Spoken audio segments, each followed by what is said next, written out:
Assalamualaikum warahmatullahi wabarakatuh. Saya Valeria Yusuf akan jawab pertanyaan inovasi pendidikan. Soal 1. Hal-hal yang dapat membuat strategi pendidikan berjalan dengan efektif adalah yang pertama adalah kondisi yang tepat. Nah, kondisi yang tepat itu seperti eh, bagaimana waktunya diinginkan, terus sasarannya siapa. Menurut perkiraan itu, perkiraan akan terjadi penolakan atau bagaimana.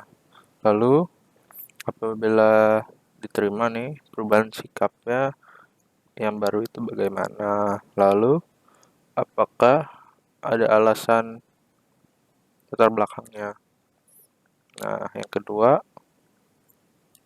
dari kondisi yang tepat. Lalu yang kedua pelaksanaan yang baik.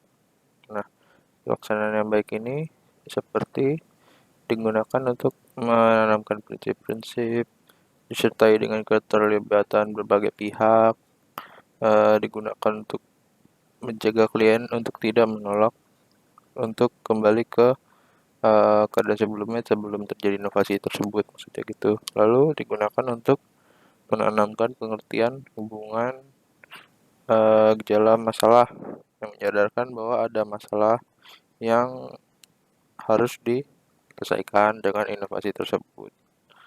Nah, terus hindari kurangnya sumber dan strategi. Kalau kurang ya jelas inovasi itu sulit untuk dilakukan dengan baik. Lalu soal 2, hal-hal yang perlu diperhatikan dalam strategi bujukan adalah yang pertama, siapa sasarannya? Apakah sasarannya ini berpartisipasi atau tidak? Terus bagaimana pada tahap evaluasinya? Lalu eh, apakah bisa diajak untuk melakukan program ini? Lalu kondisi yang tepat.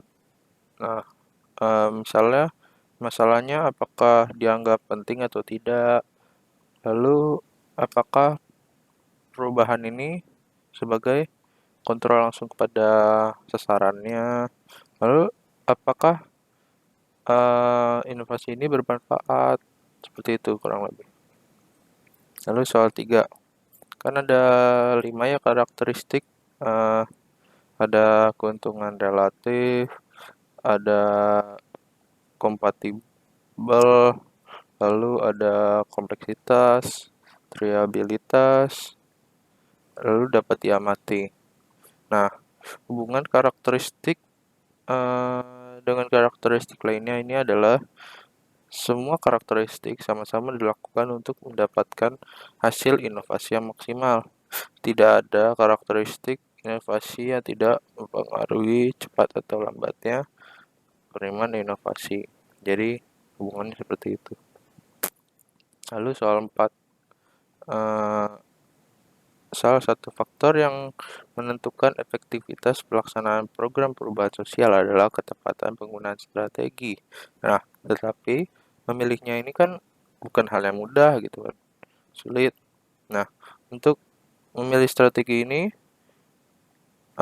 guna mencapai tujuannya, eh, kita ini harus melakukan beberapa hal gitu seperti di sini persuasif atau bujikan. Lalu ada faktor-faktor lain seperti pendidikan atau paksaan. Jadi seperti itu. Soal nomor 5 yaitu eh, jelas keuntungan relatif adalah sejauh mana inovasi ini dianggap menguntungkan. Intinya di situ.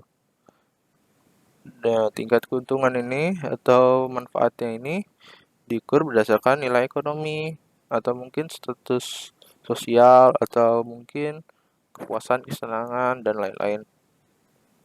Lalu kompatibel adalah tingkat kesesuaian inovasi dengan nilai-nilai di masyarakat, lalu pengalaman di masa lalu, sejarah, kebutuhan penerima.